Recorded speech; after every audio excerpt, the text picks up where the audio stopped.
A good death needs three things. It needs equipment, it needs medication, and it needs the staff to administer it. Do you have enough syringe drivers in the NHS to deliver medications to keep people comfortable when they're passing away? Yes, right now we do.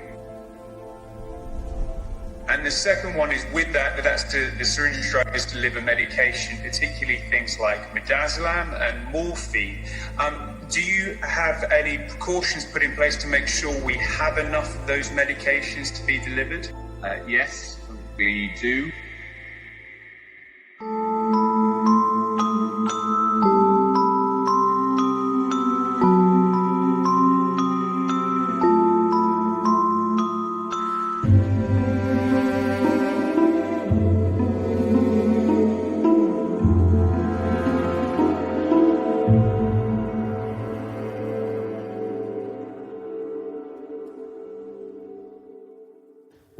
I realised something was wrong when I found out last year that my dad had a DNR put in place when he was in his care home. So I spoke to a whistleblower doctor.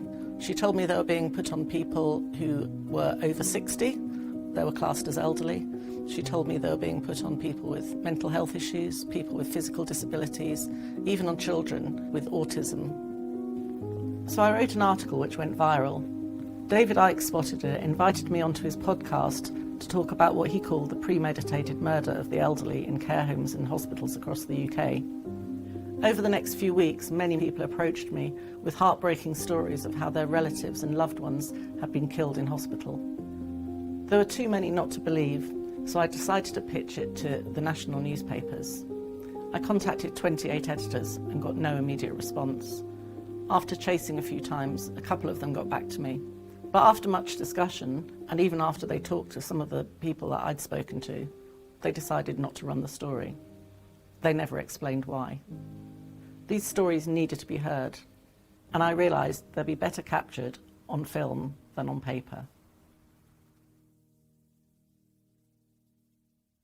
In August 2021, Lee's dad went into hospital with suspected pneumonia. Can you tell me a bit about him and what he was like?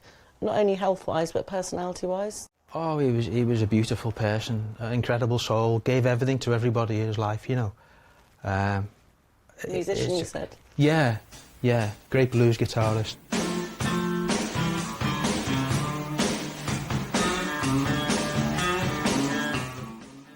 Everybody knows him in Liverpool, and he was just an incredible person, you know. It's so sad. And so Dad was in a room on his own.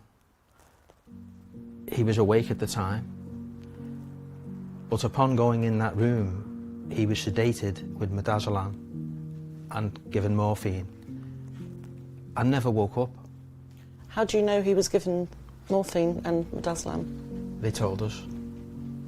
Patients who are prescribed end-of-life drugs such as Midazolam and morphine have it administered in one of three ways: orally, by injection, or via a syringe driver. A syringe driver is a device used to administer drugs over a prolonged period very gradually. T34 is a cocktail of medication drip feeding under the skin, and now I know that was given to kill her as quickly as possible. Midazolam doses vary. Titration, during which a drug should be administered gradually at a small dose leading to a larger dose, seems to have been abandoned. Ravi and his wife Diane were NHS nurses. In February 2021, Diane was admitted to hospital after a bad reaction to the AstraZeneca vaccine. Midazolam, 2.5 milligrams, that can kill a person. So they always give 2.5 milligrams, and they shouldn't do that, especially with very small, light people. They need to start with 0.5, then 1, then 1.5, then 2. And on a syringe drive, it's a constant pumping of the drug into the body. And that's not a treatment, and that's not a cure. There's only one outcome when they put that into somebody's body and keep it going in. It kills them, and they know that. Dr. Mukeshi has said to me it was end of life. end of life, and end of life. And you accepted that? And I witnessed what he said, Diane, end of life, end of life. Nothing, no matter how I shout, what I try to do, it won't be possible. It's sign end of life, and that'll be end of life. And you felt powerless? Powerless. Yeah. Exactly. Powerless, yes.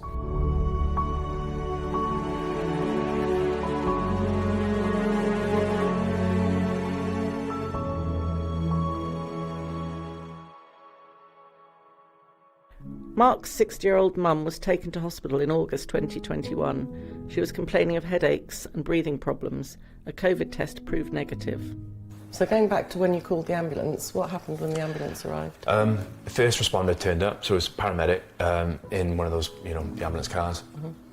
He came in, started giving Mum oxygen. He just turned around and said, "This is COVID." And I was taken back by that, and I was like, I said, "Sorry, COVID?" And he said, "Yeah." It was really weird. He was kind of boastful about it, and so I just said, "You haven't even tested it yet." And he said, "No." He was certain. My mum said, "Leave the oxygen here. I'll be all right with that." He turned around and said, "I can't." He said, and she said, "Well, I won't go to hospital." He said, "Well, I can't leave the oxygen." He said, "I have to go. If you don't want to come to hospital, I have to go." And he just said, "You'll die." The ambulance turned up, and they said, "We're going to take you to the hospital." And Mum was like, "No, I don't want to go to hospital." And then the woman paramedic said to my mum, "Well, you need to go to hospital because you might have COVID." And then the first responder turned and said, "No, it's COVID. It's definitely COVID." And it was a weird silence. It was like he was trying to enforce what he diagnosed as that's it, job done. As they wheeled her out her flat, I ran over and I kissed her. And the paramedic said, "You can't do that." And I just turned around and I said, "That's my mum."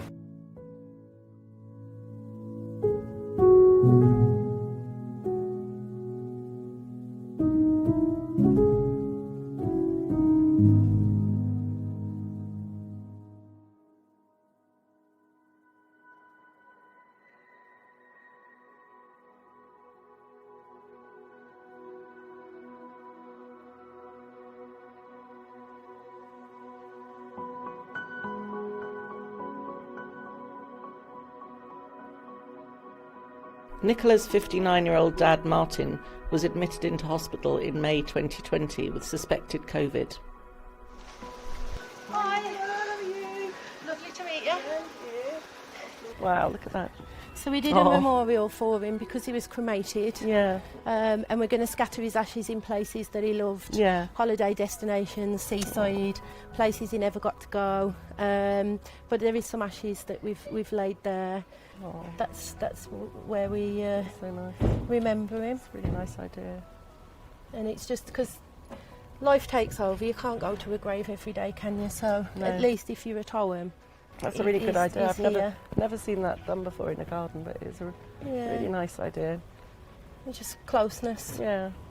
What actually led him to be in hospital in the first place? He said he took bad in March. He said he didn't feel well. So we rang 111 and they said, "Oh, it sounds like he's got COVID." Isolate for 2 weeks. 2 weeks later, he was still no better. So we took him up to A&E and they put him on the assessment unit. Yeah. He tested negative for COVID on entry, but they put him on a hot ward where he remained for 16 days. So why did they put him in a COVID ward if he tested negative? They won't answer me. When a DNAR, do not attempt resuscitation order, is put in place, it means that should a person's heart or breathing stop, medics will not try to bring them back to life. It was about 5 o'clock in the evening that the doctor rang and he says, "Your dad's very poorly. We don't know what to do with him. Can I ask your opinion on a DNAR? We've had an in-depth conversation with your dad. He wants a DNAR." I really wasn't expecting to have that conversation, so they caught me off guard. But then he said, your dad's agreed to it. So I said, well, if that's my dad's wishes, who am I to... And you had no reason not to believe them either? No. But then we kept ringing my dad's phone and he wasn't answering. When we eventually got through to him, it was about 9 o'clock in the evening, and he said that they'd scared him by saying that if something happened, they wouldn't help him. So I said, but you've agreed. He said, no, I don't know what they're saying to me, Bab. That was his exact words.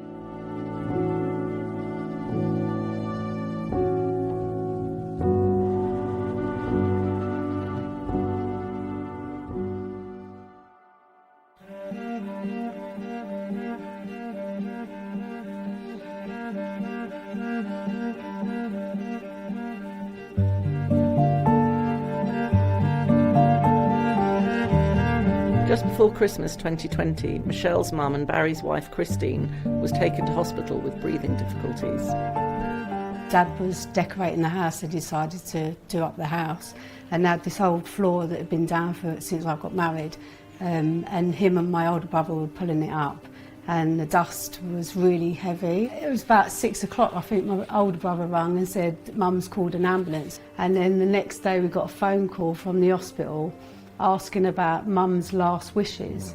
I'm like, what do you mean her last wishes? Like DNR? And I was like, I don't get what you're going on about. Or would she like to be resuscitated? I said, absolutely. My mum's always said, if I've got cancer, then it might be a different thing. But otherwise, you fight to the bitter end. And all they kept saying all over the weekend was, she's comfortable, she's stable. That was it. We went up there, we sat in this room, and he started telling us that, Mum's this, but there's not much more we can do for her, and we advise you to turn off the machine. And I was like, what? And he said... So turn off the ventilator? Yeah, turn the machine off, that's it, finish. And he said that we'd put something in her stomach and that, and I said, but you're like putting her down like a dog.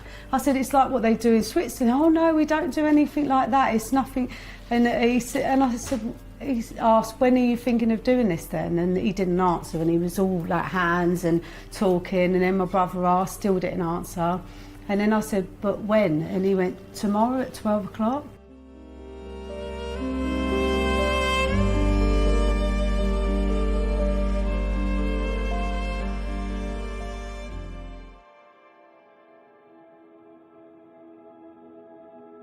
Stuart is a new caller from Norfolk. Welcome, Stuart. Good afternoon, Majid. Stuart, what's the difference? Because we here weren't sure if there is a difference between assisted dying and euthanasia. Yes, there is. Elaborate, please. Okay. Euthanasia is what the doctors like to call good death, which can be a decision taken by a doctor without your consent. What currently happens over here is involuntary euthanasia.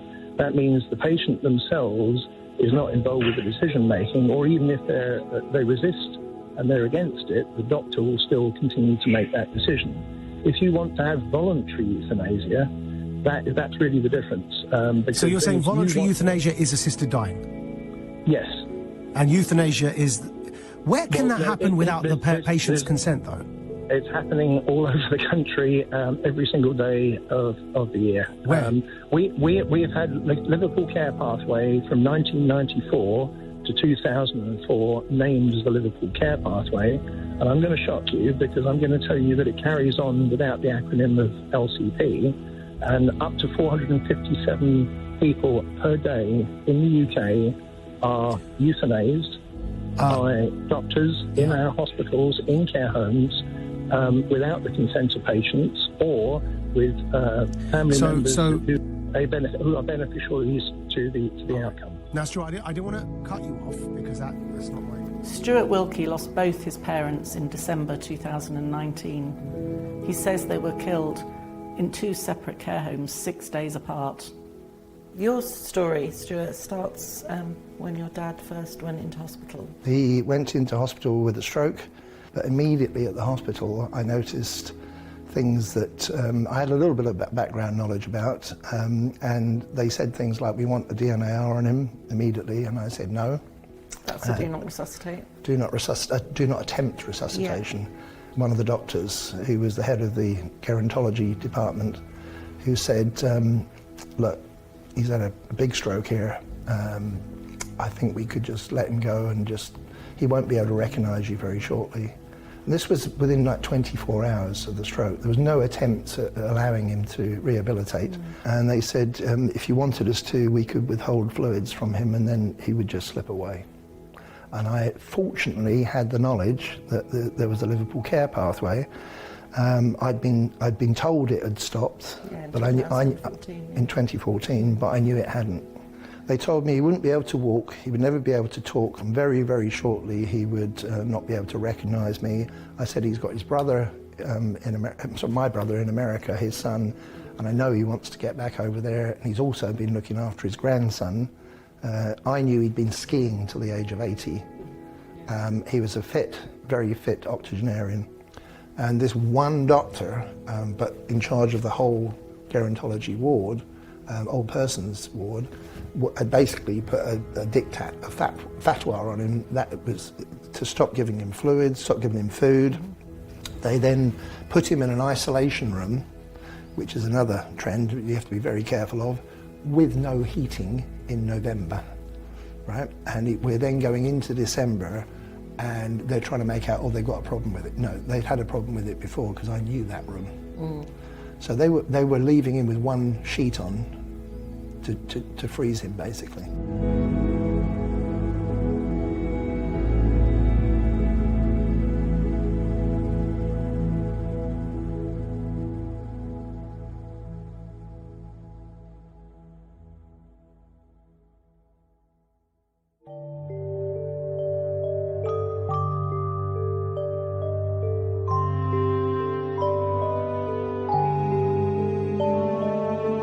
How long do you think it's been going on? I have to dispel a little myth. Everybody said that it was abolished and finished. It hasn't stopped. Basically, it'd been exposed, the public had found out about it, and the one thing that was supposed to be corrected was the shared decision making. Yeah. And this is a problem because the doctors and the nurses have no concept of the word or the phrase informed consent. It's their job to inform the relatives, which they're not doing. And they don't obtain consent themselves. They have to obtain that from the patient or from the patient's relative who has power of attorney. And they're not doing that either. So what they are doing is involuntary euthanasia. That is legal, and the courts are failing to prosecute. The law's already there, the 1961 Murder Act. It starts off with the do not attempt resuscitation form. You're immediately told we would never resuscitate this person. And because of their age, usually. Yes, absolutely ageism going on here. If you're ever asked to do a DNAR, my advice would be never, ever sign a DNAR, right? Because it's misused and abused.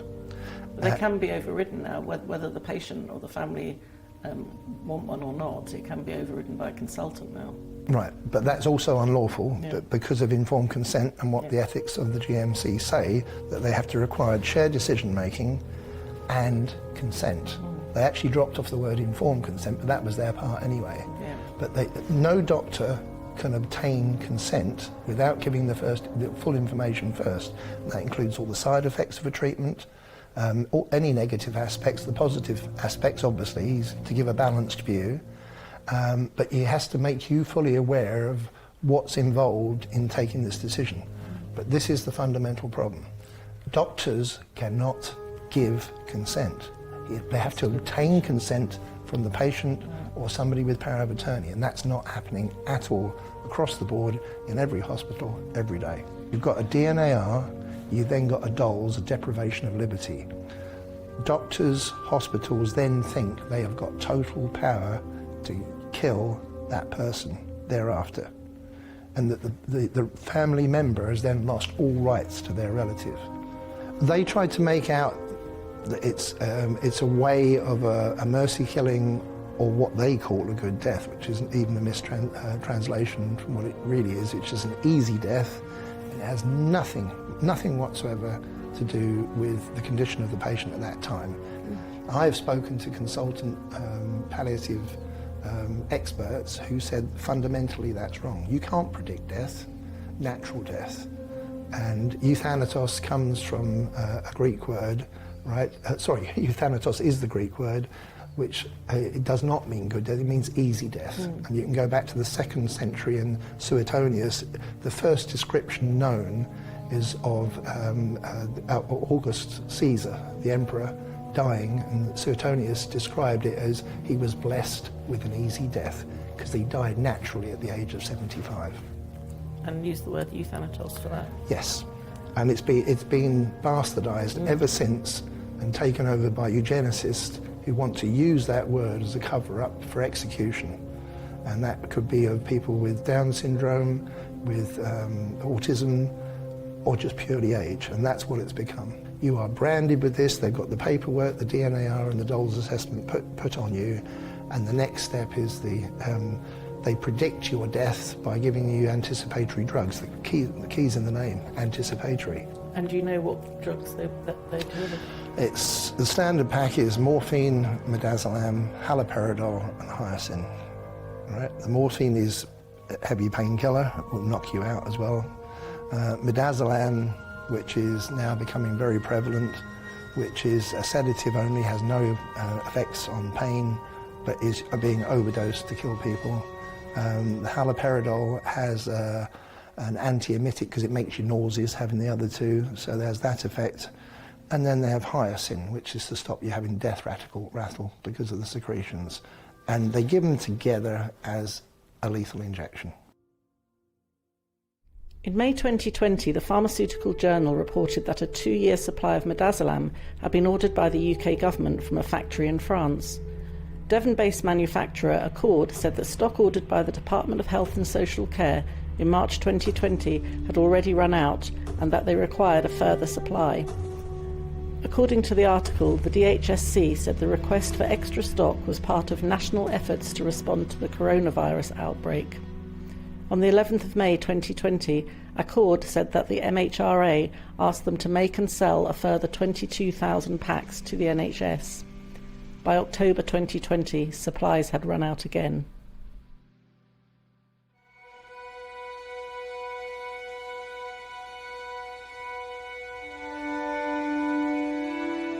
Midazolam is a benzodiazepine, and it's specifically designed originally for status epilepticus. So to prevent somebody who is having while somebody is having a large epileptic seizure, it's to calm their body down and to stop all the involuntary movements. Midazolam was a later development of the benzodiazepines. Basically, it is a potent drug with a quick onset. So it found a place for conscious sedation, which is a short intravenous injection, and it will sedate somebody very effectively for a procedure for a short period of time, and then it'll wear off quickly. So it was just what's needed. The only thing was that if you used it for that, it would have to be accompanied by a pain medication, because it doesn't itself remove pain. So it would always be the benzodiazepine plus an opiate to remove the pain. It's wrong to give the two drugs together. Fundamentally wrong. There's what's called a concomitant effect. So by putting midazolam with morphine together, you've got two respiratory depressants that together slow down your breathing, slow down your breathing, slow down your breathing. And they know what they're doing when they give that drug. There was a gentleman killed in 2014 with 10 milligrams of midazolam. And the worst thing is, I've also found out NHS paperwork that shows you that the protocol now during the pandemic is that they're giving breathless patients up to 30 milligrams of morphine and 60 milligrams of midazolam, which is enough to kill anybody. I heard like the sweep in sort of what was happening with the first wave in terms of midazolam and the health and the elderly, taken out from the hospitals, put into care homes, and the drug was used. Yeah. So when you saw midazolam, how did you... My heart sank. Did you see it on her chart, or how did you realise? No, he told me. He told you, yeah. And he said it was, we're going to start your mum off on 2.5 and 2.5. And I said, right. And he said, and that's going to be over 24 hours. The respiratory depressant effect starts in micrograms, at 0.15, so not even 1 milligram. A fraction of that, a seventh of that approximately, of 1 gram is enough to knock some people out and the respiratory depressant effect in healthy people starts at that level. So you're going to have less oxygen to breathe. We found out that he was 3 days before he died, he was on the Midazolam, he was on morphine. At the time when he died, they said that they hadn't had time to medicate him, but they'd actually given him levomethazole, morphine and Midazolam. It's actually prescribed to give this medication. And this is, first of all, it is not evidence-based medicine. It's not medicine at all, really. If you start giving things that you know cause side effects, and then they actually do cause those side effects, that is, you've gone out of medicine. They said that they were going to give her Midazolam and amoxicillin, and it was to enhance her lungs, and they were going to give it as a driver into her leg. We were talking about Mum's driver, and she said, I'm here to check on your mum. Obviously, she said her levels have dropped a bit, and we're going to increase her dose an extra 15 and 15. Of the diamorphine and the midazolam? Morphine and midazolam. Yeah. And I was like, right, so she's on 70 and a half. She said no, she'll be on 20 and 20. So straight away I thought, well, the doctor I spoke to on the Wednesday evening who implemented the driver told me that she started on 2.5, 2.5. So either he lied and she was straight away on 5 and 5, or within that period that he told me and the call that I received from her, there was an extra 2.5 administered on both. And they said 20 milligrams, did you say? On both. 20 and 20? Yeah, so... that is a massive dose. Well, that's the thing. So the call ended, and I was stood there, and I was just panicking. I was panicking. And my wife was like, what's wrong? And I said, that's 20 and 20. I said, these are dangerous levels now. And she didn't say, they were obviously just, again, justifying it for Mum's anxiety. And every time we touched the driver that was on the end of the bed, because it was padlocked up as well, like it was in a box locked up, so like, why is it all locked up? And I swear to God, every time we looked at it, one of us, me, my brother, him, someone would come in and write down on their glove, and I said, why do you keep writing? Oh, we're just checking what's left in it. When they first gave her it, they gave her 5 milligrams of amoxicillin and midazolam together in this driver. 5 milligrams of each? Of each, yeah. That's a big dose. And by the time she died, it went up to 7.1 or something, weren't it? They upped a thing, and apparently at 5 o'clock in the morning, they gave her more. But what happened was they hid it from us. You know, they hid what was going on, really. Were you able to speak to any doctors?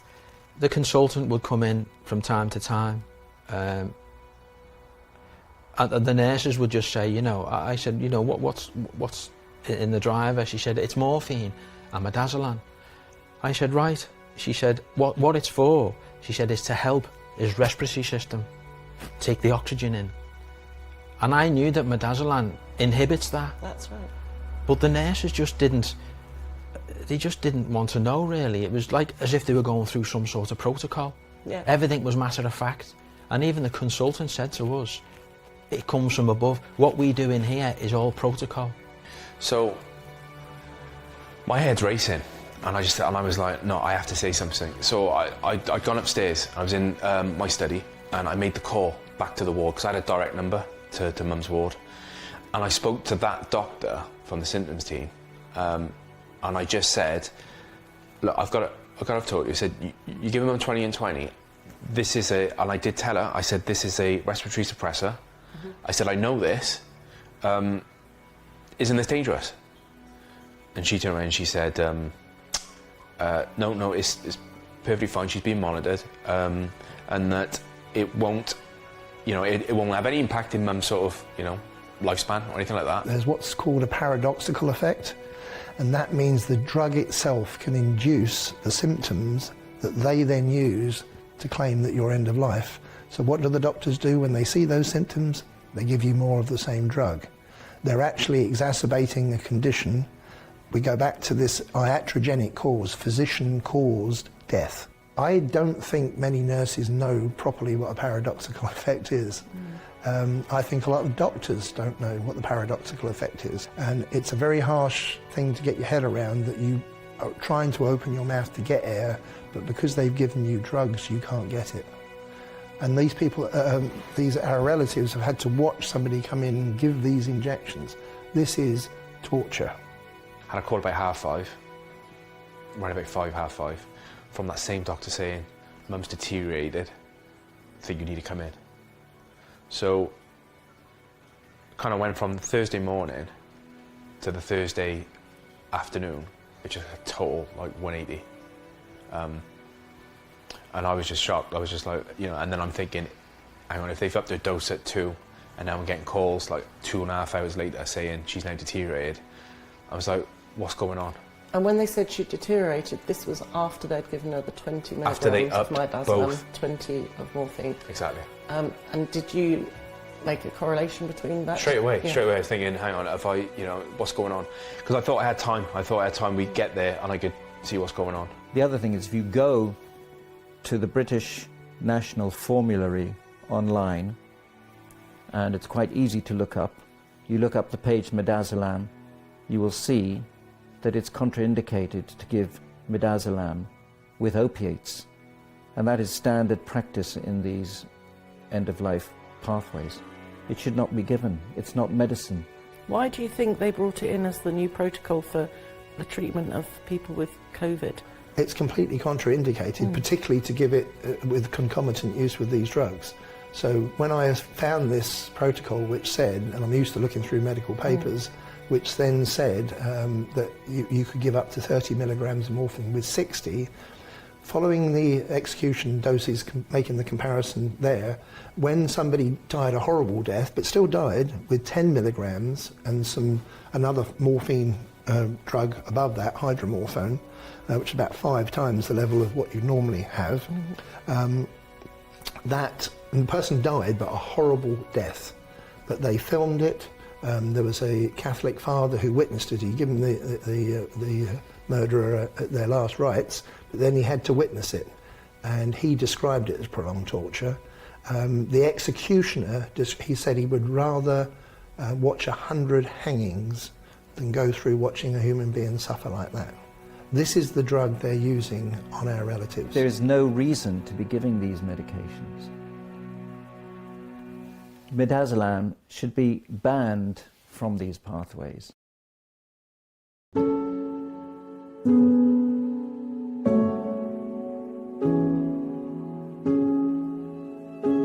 If you keep somebody fully hydrated, they will be much more able to drink normally. Once you bring somebody down, it's like they're trying to take you down the frailty scale. They're making you more and more susceptible to problems. If you're dehydrated, your voice becomes very, very dry, and your overall body health, everything's supposed to be healing. Your skin condition, everything deteriorates. She never had no fluids, you know, like the saline drip, that's like fluid, is it? Yeah. She never had any of that. So I said, Mum, they said we're not allowed to give you any fluid or we're not allowed to give you any drink or any food. And she was like, I said, I'll give you a sponge and I'll put that on you. So I did that, and she was like, okay. But you spoke to her, didn't you? What happened then when you went in and spoke to her, yeah? I spoke to her and I said, you're right, darling. She said, yeah. She said, get me out of here. So I said, what's the matter? She said, get me out, get a wheelchair and get me out of this hospital now. She said, they're trying to kill me. I found out from other patients that they weren't giving him food and drink.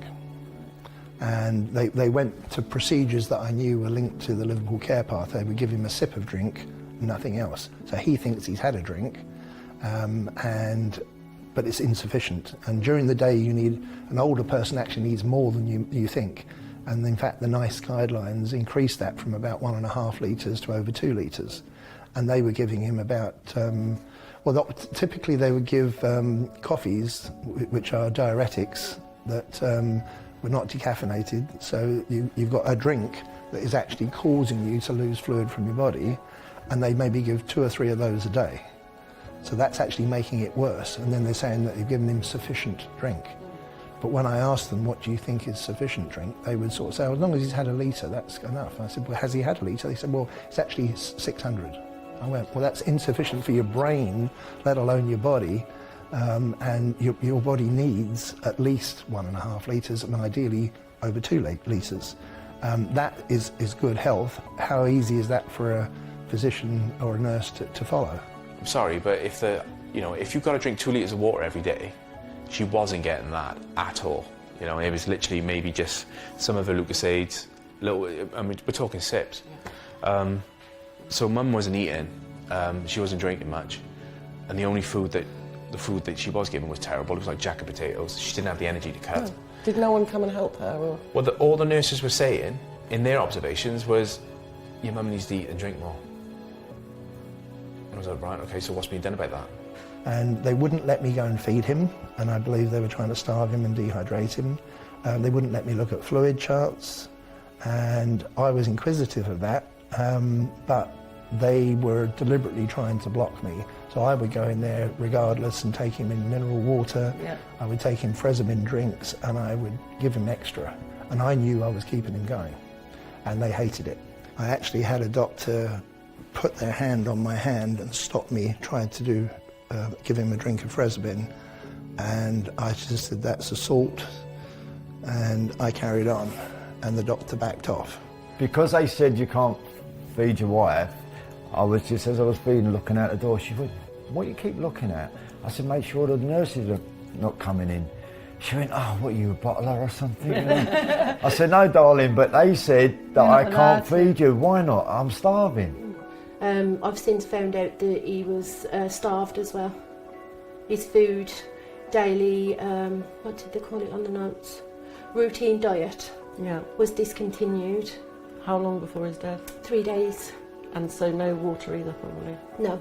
This goes back to the Liverpool Care Pathway, designed in 1994 by John Ellen Shaw, and they know that this is a way of expediting death. But if you speak to doctors and nurses, they will deny that.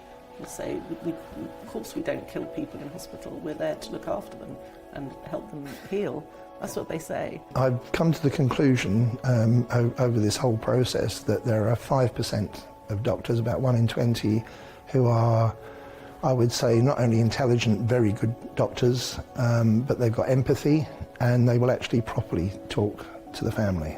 But unfortunately, that's only 1 in 20. I believe that about 90% of the people involved are just followers that just do what they're told and lack that empathy. I think it could be restored. I think they could be retrained. And then at the other end, I think there's an equivalent 5%, 1 in 20, have got no intention of doing this and are basically eugenicists, and they want to truncate, they want to shorten the life of the elderly and the vulnerable and disabled. If you want to be a professional nurse, it is necessary to choose a good school of nursing, because only in a good nursing school can you get the preparation on which your future as a nurse must depend. Do you think, say, that the nurses who are administering the drugs genuinely believe that they're helping people, or do they know they're killing them? I think there's a mixture. Some of them are knowingly doing this. Other ones are told that it's things like mercy killing, or that you just follow orders. They don't use that phrase anymore, do they? Mercy killing. It used to be used, though. It has come up in conversations. The other ones, again, how can you go to work, give a drug to somebody you know kills them, and then go to work the next day and do the same thing? You've got to learn from what you've just done. You have to be responsible as an individual for what you are actually doing. If you administer a drug just because somebody's told you, wearing a white coat, we're back to we're into the Milgram. Yeah. A decade earlier, psychologist Stanley Milgram had also looked at how we respond to authority.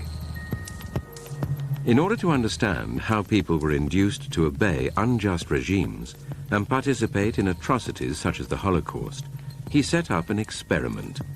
Volunteers were told they were taking part in scientific research to improve memory.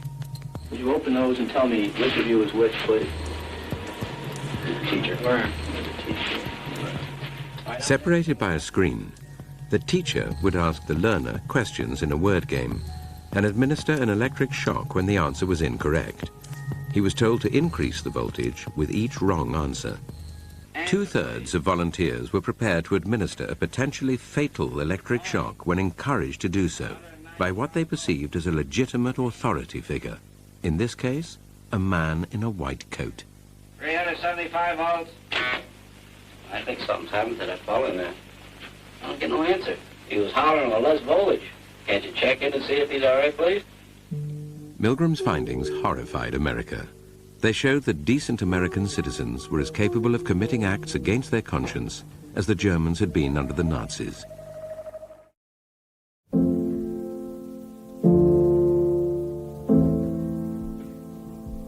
One of the observations made by the families I spoke to was that the doctors and nurses they dealt with spoke or behaved in a cold, robotic or cruel manner. But they never had their best interest at heart. They're like robots. It's horrible because it's completely changed, and when you question them, they don't like it. The doctor was really cold to her. Right. And she was like, if you don't do this, you're going to die. One thing I noticed with all the doctors and all the nurses that they lacked patience. If you ask my father a question, you may have to wait 30 seconds for the answer. But I could see his brain ticking. I knew he was there, and they never ever go back. And I mean, I knew my father by then, 53 years. I knew him the best of all, but they don't give you any credibility for that. That's the same I've learned throughout my experience with this. They treat you pretty much as dirt, that they do not accept anything that a relative says. And yet you think that's the wealth of knowledge that they should use. I felt they were going rogue. That's how it felt. Really? Yeah, because it felt like everything that I was saying and asking and begging and really sort of trying to push, this is the family's wishes of how we want treated, totally ignored. And she was messaging me saying things like, I said, how do you feel on a 1 to 10? She said, I don't know, I've got to keep my wits about me because I'm dealing with these silly people. We did go and they wouldn't lose us in. I begged and she actually said, the only way you'll get in is if he's a goner. And it was the last day when the consultant came in the morning and told us that Dad's unlikely to make it. And I just, I don't know. But when I asked her about the COVID x-ray, she put her head down. And that was telling to me. Did you notice a lack of eye contact? A lot of Yes. people have said Yes. they can't look you in the eye. No. My girlfriend said that. She said, have you noticed in here, they won't look you in the eye? I said, I know. I said, it's very strange. It was a very strange environment. And he couldn't even look at us. In the little room we were in, there weren't even chairs. We were all stood up like this. So it was like a stock room with empty machines and things in, and he went to a computer and he was like this, and he said, oh, we've been ringing this number. I said, that was my dad's number about 10 years ago. And that was 5 hours later, that was 8 o'clock. And we went, we says, can we see him? And they let us, and he was still on a COVID ward. And he'd been there for 5 hours dead. I said, look, I'm going to call the doctor in. And then when she passed, and then all of a sudden, as I opened the door, the nurse looked, what's all these people doing? I said, excuse me, my wife just passed away. I just want to know, she said, why is all these people round the bed? There's my daughter, my son. Never mind who's round the bed. My wife just passed away. Get a doctor in here. We had this flatline. She said, okay. She walked off. I thought, afterwards, when he had time to think about it, all you were concerned about is the people round the bed. Not like I've just told you my wife flatlined, get a doctor in. Wasn't concerned about it because they already knew.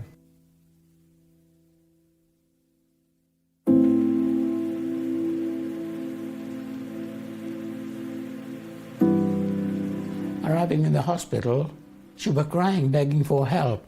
All medication stopped, no nutrition, nothing, no machinery attached, no food, nothing. Her mouth was open, gasping for air, oxygen, and they didn't even give her oxygen, nothing. I turn up and I'm looking at the wall, her observations are gone. Her CPAP machine's been taken out. Her SAT monitor on her finger, gone. So I went to the nurse and I said, where's all my mum's observation sheets so I can see how she's done today? And the young nurse turned around and she said, oh no, we take those out because your mum's on palliative care now. And I was like, excuse me? She said, yeah, your mum's on palliative care. And it was really sort of out-of-body experience that I felt. Before I left, I said to my sister what I was going to do, and she said, I'm going to stay here tonight with Mum. And I was like, yeah, stay here tonight with Mum. And I said, whatever you do, make sure they do not touch Mum's driver. I said, if they say to you they're going to increase the dose, tell them outright no. I went home, made something to eat, went back about 7:30 that night, and Dad said her oxygen keeps dropping. And her head was down. I said, lift her up, and I'd been holding her hands, and her hands were cold, but under her armpits were really hot. So I called the nurse in, and she said, I'll go and get someone else, and they come in. And the lady said, you do know the plan, don't you? And I said, what's the plan then? And she went, I know there's a plan, but I'm not in a position to tell you. She went, I'll go and get a doctor, run out the room. I looked across the bed to Dad, I said, what's the plan? And then I went out after the lady and I couldn't find her, and then I spotted her in this room. She looked so nervous. Her head was down, playing with her hands. She seen me, she come out, she spoke to the matron, they were whispering, the matron come over. She said, did you speak to the doctor today? I said, yeah, but he didn't tell me of any plan. It's the one I was arguing with earlier. She said, well, I'm sorry to tell you, but your mum's passing tonight. And I went back in the room and I was like, apparently Dad, Mum's dying tonight. We got, my brother's up there. Yeah, and it was 1 o'clock in the morning when she passed away. 5 to 7, Friday morning, I get a call from the nurse that I spoke to that night. And she basically said, she said, your mum's gone. And I asked her, how did that happen? And the nurse told me, she said, your mum pulled off her high flow nasal, and we were in with another patient, we couldn't get to her. The doctor said that he'd been called for at 1:20, that Dad had pulled the mask off and he'd gone in 20 minutes. So they basically said that he'd caused his own death. At that point, I thought I'd resolved it with the hospital, I'd resolved the DNAR issue. That was supposed to be known to be null and void. And I honestly thought at that point I'd got him out of the serious trouble. Right. But they were still doing bad things to him, so then I tried to find another place where I could get him to, and just by chance the place appeared with my mother, and we were trying to get him there before Christmas, and they were both looking forward to seeing each other. Yeah.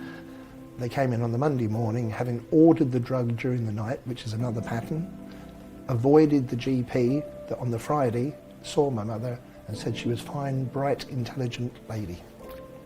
And do you know what those drugs were? Yes, specifically diamorphine and midazolam, and my mother never stood a chance. What do you think happened to your mum? What do you think she died of? I think what happened was, because they neglected her and they gave her a high dose midazolam and morphine, that because it is a respiratory suppressor, and they dehydrated her for such a long time, that those drugs compounded and they were magnified in terms of, potency. And because she couldn't get the oxygen, the drugs just obviously, she's just suffocated.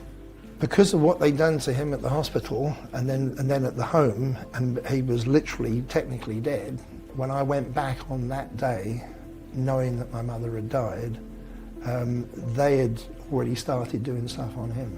So when I was looking after my dad's matters, they did my mother. When I was looking after my mother, they did my dad. It just seems like meticulously timed, doesn't it? And way too well timed. Orchestrated. Well, there's no conspiracy theory here. They were in contact with each other, I know that. You could tell it was orchestrated.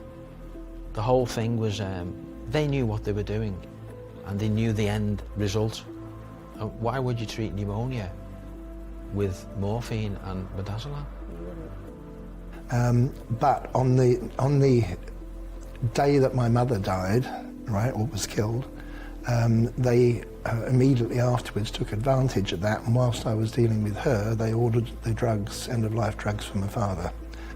And then literally the next day, I was rung up on my way to the hospital, which happens to pretty much everybody.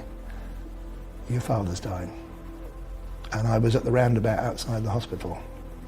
And I got in there, I'm on crutches, and As I got there, I got another phone call, and they said he's gone. And I just thought, I can't believe this. Everything I've tried to do, and they've done this, and they've done this, and I was 2 minutes too late. I think if you've been told to withdraw all observations without telling the family, to me that's it feels like that's murder by stealth. When you tell other people this, they don't believe you though. Why do you think that is? Because it's the NHS. They're supposed to save people. If you make the comparison to the executions that take an hour, maybe 2 hours to die, they say this is prolonged torture. What's 29 hours of slowly taking down your breathing? And I would ask anybody that gives one of these drugs to somebody, or even thinks about giving this drug, to think how you would feel if you went down from 12 breaths a minute to 6 breaths a minute to 3 breaths a minute, and you know the person walks in with that drug and they put it into your body, is slowly killing you. Without your consent? Without your consent, it's involuntary euthanasia. That is illegal in this country. He was there the night before, she was fine, she was chatting, she called my nan up, she spoke to my nan, she spoke to her friends. What was the last thing she said to you? Do you remember? Yeah, she was saying, get me out of this hospital. They're trying to kill me. They're trying to kill me. If you slow somebody's breathing down, this is another myth with the doctors, or even the pathologists, they'll say, oh, but there's fluid on the lung. Well, if you can't breathe, you can't respire, you can't get rid of the fluid. A lot of what we breathe out includes water. If you slow the breathing down, you build up fluid on the lungs. That's not the same as pneumonia. Yes, and you've just said it, and it fits in with the air hunger. So it's like a fish out of water, and that's a horrible way to... The idea that this is a good death is a myth that needs to be dispelled. It's not a good death to be given these drugs. I believe that Midazolam should be banned for use in the elderly, period. Diane's gone. That's how they treat an ex-nurse. It's bad, bad.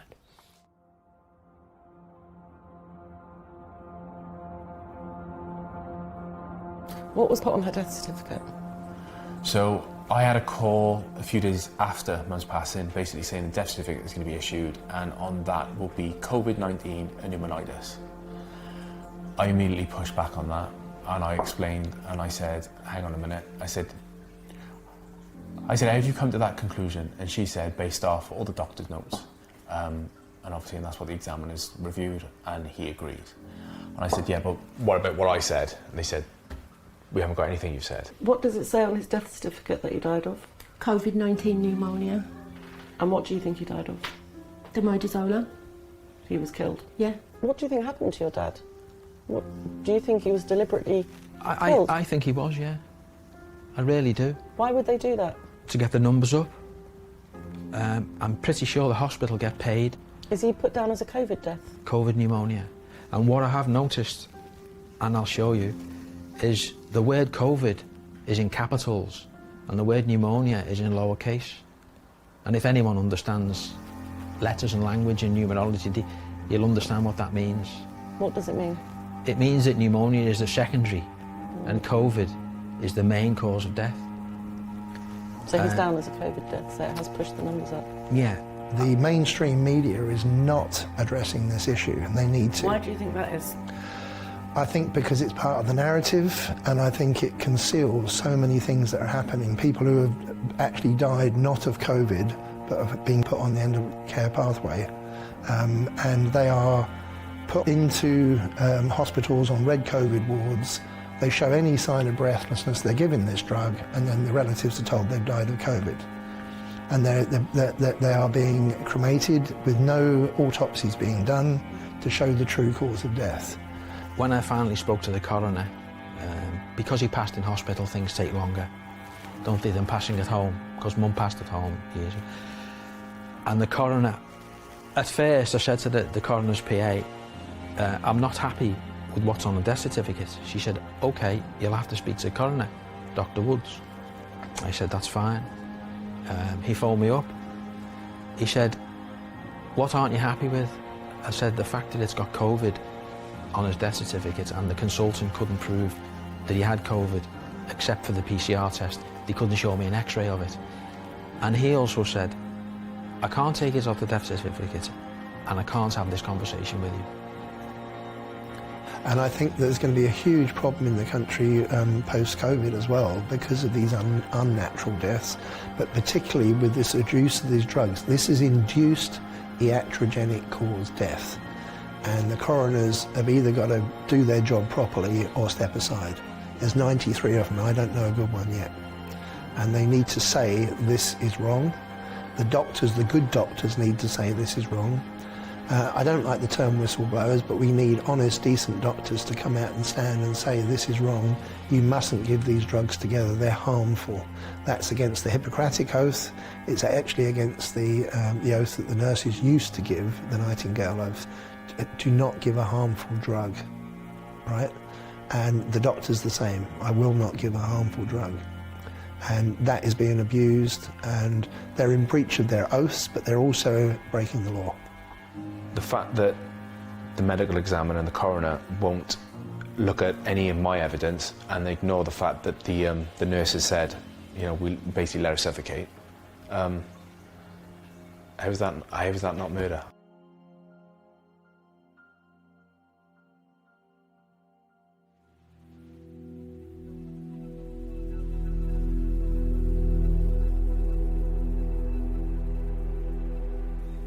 It's all come down with money, and it's just money, just to save money. You know, they don't want to keep people in hospital. They don't want to keep people in hospital, in and out of hospital. Mm-hmm. You know, they just want, if the patient has some kind of problem, and has reached the age of high age, you know. They think better get rid of that patient. The one question they always ask is, why would the hospitals be doing this? Why would doctors and nurses be killing people? At the end of the day, elderly people cost money, and they have worked out how long it takes to kill them to save money in beds. It takes 29 hours slowly to kill somebody in a hospital. Using the midazolam combined with morphine. Why do you think this is happening to so many people? It just seems like money. It just that's all I can put it down to. It's just the cost to keep someone in hospital for any duration obviously costs the NHS X amount of money. Was your mum getting a pension? No, you don't get a pension until 65, do you? Yeah, she wasn't entitled to a pension, not yet. So she, you know, that's a saving. The fact that she's not occupying a bed now and oxygen, that's a saving. They saw him as a financial drain, and I think he was just another number to them, just one that they could save funds on. It's all about money, and to them, Mum's lungs were damaged, and what's the point of keeping her going, because it costs the NHS money to keep my mum going, you know, so why would you give someone midazolam if your lungs are damaged? That doesn't help someone's lungs. She could have been 30 years on a pension. Yeah. From, you know... And she'd be here as well. Because, you know, we were going to have her move up here, possibly, and, you know, just give her a better life, because I thought everything which went on, I spoke to my wife about it, and she supported me straight away. She just said, yeah, let's get your mum here, give her the care that she really wants and needs and deserves, and live a better life.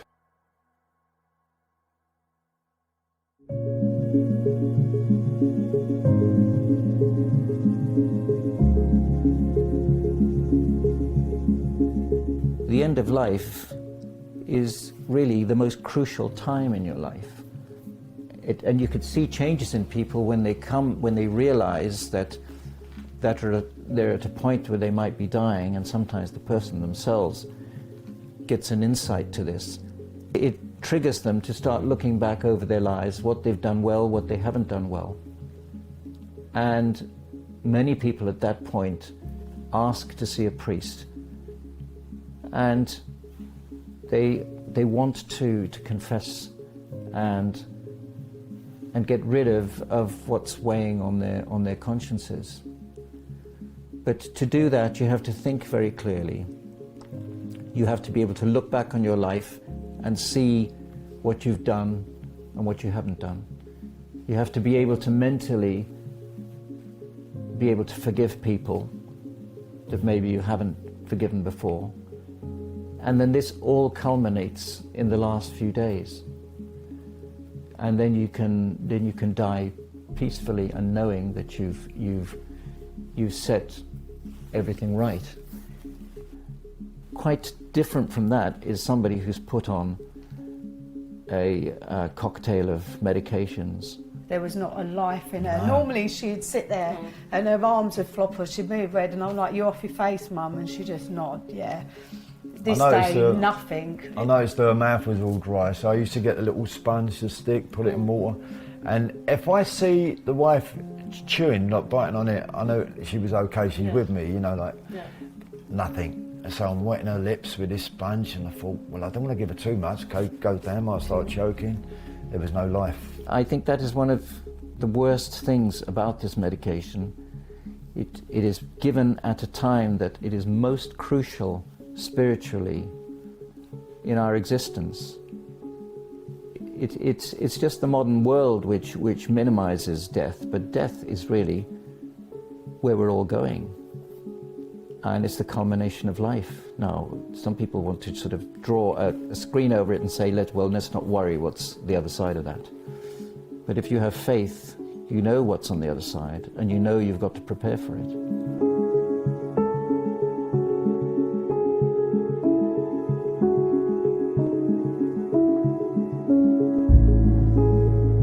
You hear stories of people who aren't spiritual or religious in any way, but when it comes to that point, they suddenly want to talk to a priest or find themselves talking about God or heaven or the next life, even though they weren't that way inclined in previous years. Yes. Right at the last minute, they have some kind of revelation maybe or epiphany where they suddenly see the light. No, that's right.